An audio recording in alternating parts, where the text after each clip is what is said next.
कहानी कृष्णा की भावना। कृष्णा जल्दी करो, पिक्चर निकल गई तो सब मजा किरकिरा हो जाएगा। देर मत करो, टैक्सी वाला बाहर इंतजार कर रहा है। बस थोड़ी देर और रुक जाओ, चाबी नहीं मिल रही, पता नहीं कहाँ रखकर भूल गई। कमबख्त, चाबी को भी इसी समय खोना था। अमर झुंझलाकर बाहर निकल गया। कृष्णा भी मन ही मन खींच रही थी। जब भी जल्दी होती उसे ना जाने क्या हो जाता था, परंतु पहले तो उसके स्नायु तंत्र इतने कमजोर नहीं थे। ये सब पिछले कुछ महीनों से होने लगा था, जब से उसने घर की संपूर्ण जिम्मेदारियों का बोझ अपने सिर पर लिया था। तभी से वह असंतुलित सी हो गई थी। अचानक ही उसे माँ जी की कमी का एहसास हुआ।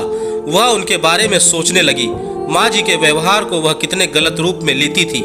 कदाचित उसने उसके स्नेहमयी स्वरूप को अंकुश का प्रतिबिंब समझा था।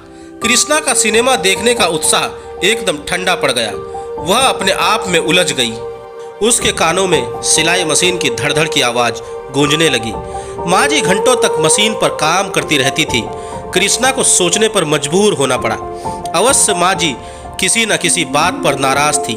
इससे पहले मामा जी के घर 3-4 दिनों से अधिक कभी नहीं ठहरी थी, किंतु इस बार उन्हें पूरा 1 महीना गुजर गया था। कोई चिट्ठी पत्री भी नहीं भेजा उन्होंने। कृष्णा ने जब इस घर में दुल्हन के रूप में प्रवेश किया था, तब उसे महसूस ही नहीं होता था कि वह इस घर की गृह लक्ष्मी है। जैसा कि लोगों से उसने सुन रखा था कि मायके और ससुराल में अंतर होता है।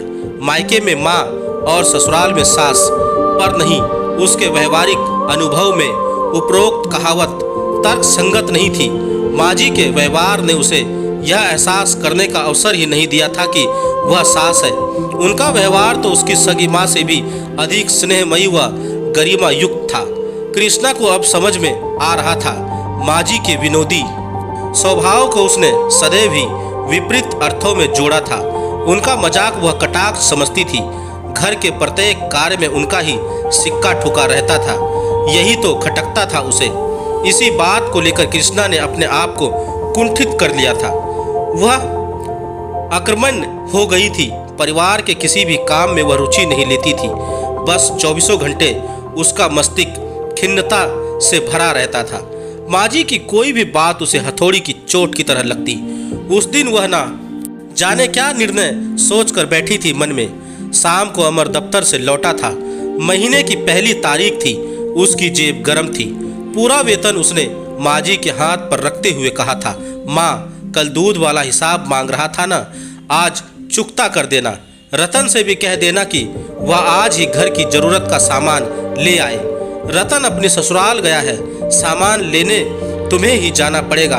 और हाँ, पिछले माह तुम दुकान से कुछ कपड़े लाए थे, उसके नौकर ने मुझे टोक दिया था, तुम आज ही उसके रुपए पहुंचा देना। अच्छा माँ, कहकर वह सीधा कृष्णा के कमरे में चला गया। कृष्णा के कान जैसे दीवार से चिपके थे। अमर के कदमों की आहट सुनकर वह झटपट फोटो एल्बम खोलकर बैठ गई और कृत्रिम व्यवस्था का नाटक करने लगी। अमर जरा जल्दी में था। उसने खुशी से झूमते हुए कृष्णा की कमर में चुटकी भर ली।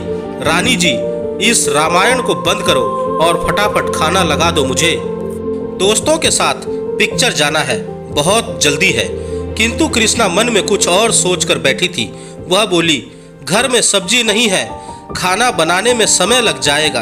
आज मैं भी आपके साथ पिक्चर देखने चलती हूँ। खाना हम किसी होटल में खा लेंगे। होटल में? दिमाग तो ठीक है तुम्हारा। मेरे दोस्तों के बीच बैठकर पिक्चर देखोगी तो क्या हुआ? क्या आपके दोस्त अपनी पत्नियों को सिनेमा नहीं दिखाते? तो आज मैं भी आपके साथ जाऊंगी। माँ जी से इजाज़त मांग लेती हूँ। अमर की बात सुनने से पहले ही कृष्णा दरवाजे के बाहर निकल दी। अमर ने उसे रास्ता रोक लिया। कृष्णा, माँ के पास मत जाओ, मैं तुम्हें दोस्तों के साथ नहीं ले जा सकता। घर की मर्यादाओं का कुछ तो ख्याल करो। कृष्णा की आंखों में तलवार की धार सी चमक उभर आई। वह तेज स्वर में बोली, आप मुझे जानवरों की तरह कैद करना चाहते हैं? क्या मैं इंसान नहीं हूँ? क्या मेरी भावनाएं नहीं कि मैं भी मनोरंजन करूँ, घूमने जाऊँ, खुली हवा में सांस ले सकूँ? तुम्हें मना किसने किया है? दिन भर खाली रहती हो, कहीं भी उठ बैठ सकती हो, शकुंतला के साथ पिक्चर जा सकती हो, बिना पैसों के ना तो पिक्चर देखी जा सकती है और ना ही बाजार घूमा जा सकता है। आपको मेरी ज़रूरतों की चिंता ही कहाँ है? आपको तो केवल अपने आप से मतलब है। तुम्हारा मतलब क्या है? अमर का चेहरा तमतमा गया। मेरा कोई मतलब नहीं है, सिर्फ आपको बताना चाहती हूँ कि इच्छाएं सभी की समान होती हैं। आप अपने वेतन के मालिक हैं। जब भी जिस तरह चाहा उसी प्रकार खर्च किया। मेरी महत्वाकांक्षाएं तो अभावों के बीच घुट कर रह जाती है। कृष्णा का गला भर आया। अमर के माथे पर बल पड़ गए।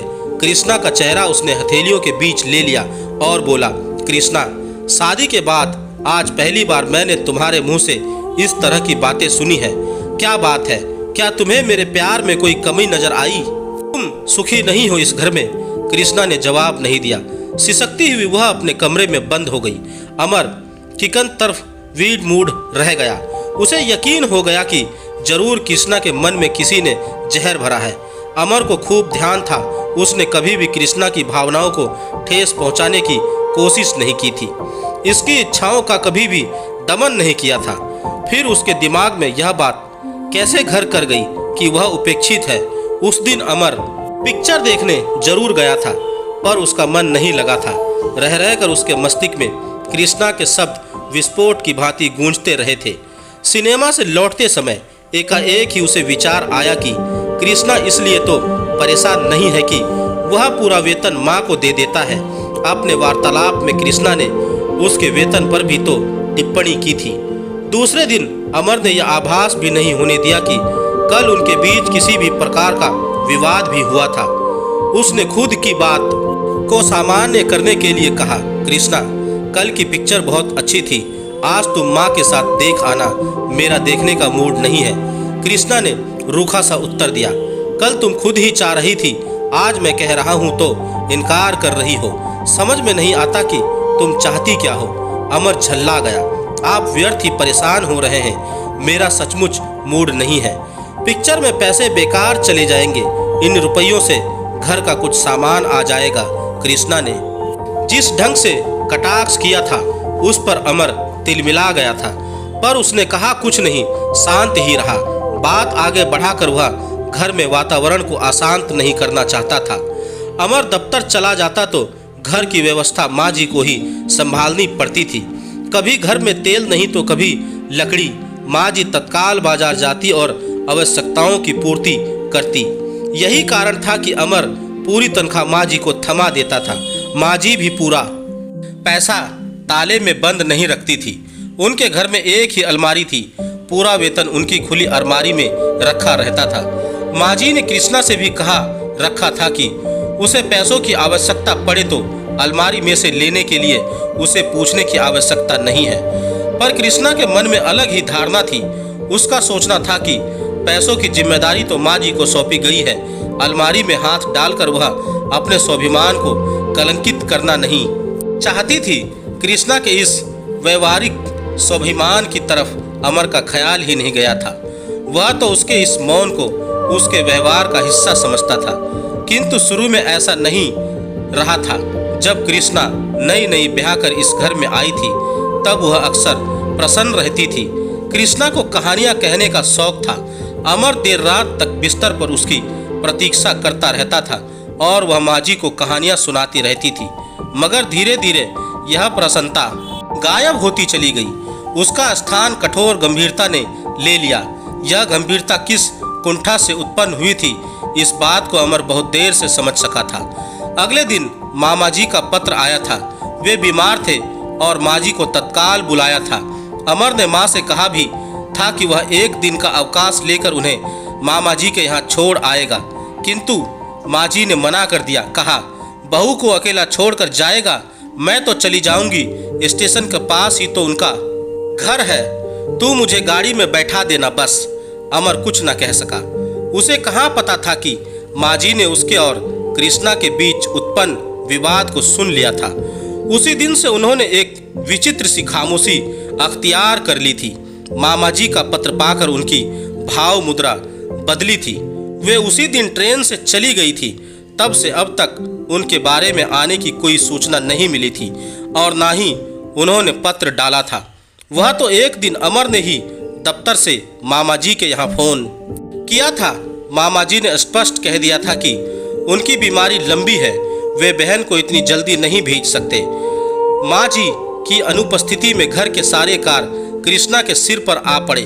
माँ जी के रहते उसे मुश्किल से खाना बनाना पड़ता था। खाना खाने के बाद उसका बाकी समय बिस्तर पर गुजरता था। वह कुछ न कुछ पढ़ती ही रहती थी, परंतु अब तो काम की व्यवस्था से समय निकालना असंभव प्रतीत होता था। अगले माह अमर ने पूरा वेतन कृष्णा की हथेली पर रखते हुए कहा था, सामान की लिस्ट बनाकर रतन को दे देना। तुम्हें अपना कुछ खरीदना हो तो शाम को मेरे साथ चलना। कृष्णा की खुशी का ठिकाना ही नहीं था। शादी के बाद पहली बार उसने अपने हाथ पर 6,000 रुपए देखे थे। इन रुपयों पर उसका अपना अधिकार था। वह अपने अनुसार इन्हें खर्च करेगी। रुपयों को उसने कई बार गिना, हर बार उसे कम ज्यादा गिनती प्रतीत होती थी। कृष्णा ने जरूरी सामान की लिस्ट बना ली। कुछ रुपए पिछले उधार वालों को भी देने थे। कुछ हिसाब जोड़ो तो खुशी पहले की अपेक्षा कम होती गई थी। कुल हिसाब को चुकता करने के पश्चात उसके हाथ में मुश्किल से 300 रुपये बचते थे। कृष्णा सोच में डूब गई। मात्र 300 रुपये बचेंगे, इसमें पूरे महीने की सब्जी के अलावा आकस्मिक काम भी पड़ जाते हैं। ऊपर से अमर उसे इच्छित वस्तुएं खरीदने के लिए बाजार ले जाने वाले थे। यदि आज ही इच्छित वस्तुएं खरीद ली गई तो पहाड़ सा महीना कैसे गुजरेगा। पहली बार उसके दिमाग में यह बात आई। वह तो शुरू से ही ना जाने क्या क्या सोचे बैठी थी।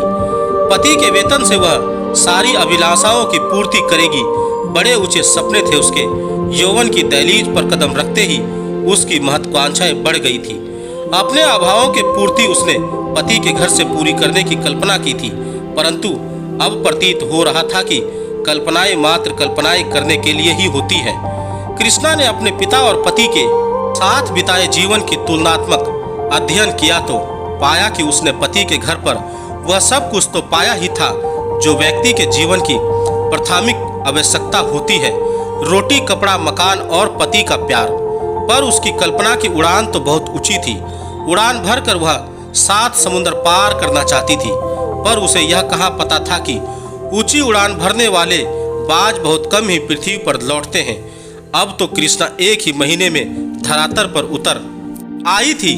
आज अमर ने पिक्चर जाने का प्रोग्राम बना लिया था, किंतु कृष्णा घर के ताले की चाबी कहीं भूल गई थी और जब चाबी मिली तब तक टैक्सी वाला जा चुका था। पिक्चर का समय भी निकल चुका था, इसलिए मेला घूमने की योजना बना ली। दोनों पैदल ही घर से निकले। टैक्सी का ख्याल भी निकल गया। बाजार से गुजरते हुए अमर ने कहा, कृष्णा, अपना सामान तुम यहीं से खरीद लो। मेले की चीजें अधिक टिकाऊ नहीं होती। क्या मिलता है? इस बाजार में कपड़ों की दुकानें हैं, तुम्हारे लिए साड़ी देख लेते हैं। कृष्णा संकोची मुद्रा में साड़ी देखते हुए बोली, केवल 300 रुपये है। सिर्फ 300 रुपये? इतने रुपए तो मेले में ही खर्च हो जाएंगे। तुम्हें 700-800 रुपये तो लाने ही चाहिए थे। 700-800 रुपये के कपड़े खरीद लेंगे तो महीने का खर्च कैसे चलेगा? कृष्णा ने पहली बार समझदारी की बात की। खर्चा तो चलता ही रहता है, इसका अर्थ यह तो नहीं कि कपड़े ही ना खरीदे जाए। तुम मेरे पास आओ, मैं बताता हूँ कि महीना कैसे चलता है। अमर उसे दुकान पर ले गया। कृष्णा ने 225 रुपये वाली 2 साड़ियाँ पसंद की। अमर ने 500 रुपये उधार खाते में लिखवा दिए। मेला पहुँचने पर कृष्णा ने कहा, आप उधार नहीं लिया करें। यदि अगले महीने 500 रुपये कपड़े वाले को ना दे सके तो कपड़े वाला क्या सोचेगा? कुछ नहीं सोचेगा, अमर ने कहा। नौकरी वालों को इसी तरह गुजर बसर करनी पड़ती है। क्या पति अपनी पत्नी को अच्छे कपड़े भी नहीं पहना सकता? स्त्री की शोभा कपड़ों में होती है। यह अत्यंत भावुक क्षण था। कृष्णा की आंखों में आंसू भर आए। वह भरे कंठ से बोली, घर की व्यवस्था कितनी कठिन होती है यह मैं देर से समझ सकी। पहले मैं सोचती थी कि आप लोग अपने पैसों को अपनी तरह से खर्च करते हैं। मैं गलत थी, पर अज्ञानतावश तो कोई भी गलती कर सकता है। क्या आप मुझे क्षमा? अमर ने आगे कुछ कहने से पहले कृष्णा के होठों पर अपनी उंगली रख दी। बस अब कुछ मत कहो। कृष्णा के आंसू गाल के नीचे लुढ़क गए और वह मुस्कुरा दी। झूले से झूलते हुए अमर ने रिस्ट वॉच की ओर देखते हुए कहा, कृष्णा, अभी समय है, लास्ट शो मिल जाएगा, फिर खर्चा। कृष्णा ने अमर की ओर तिरछी नजर से देखा। जी हाँ, मनोरंजन भी जीवन का एक आवश्यक अंग होता है, इसे भी खर्चे की लिस्ट में लिख लेना। दोनों ने एक दूसरे की ओर देखा और मुस्कुरा दिए। कृष्णा के चेहरे पर नया अनुभव और कुछ नया पाने की खुशी उभर आई। अमर सोचने लगा, माँ का कथन गलत नहीं था। पत्नी को घर की सभी जिम्मेदारियां सौंप देनी चाहिए, तभी उसे व्यक्तित्व और अनुभवों में निखार आता है। आज कृष्णा व अमर दोनों ने ही जिंदगी के सच को जाना। कृष्णा के जीवन में आज भावनाओं के जोर की उच्चतम सीमा थी। दोस्तों, आपको मेरी यह कहानी कैसी लगी, आप मुझे मेरे कमेंट्स बॉक्स में जाकर मुझे बता सकते हैं। और अगर आप मेरे चैनल पर नए हैं तो मेरे चैनल को सब्सक्राइब जरूर करें और बेल आइकन का बटन भी दबा दें। धन्यवाद दोस्तों।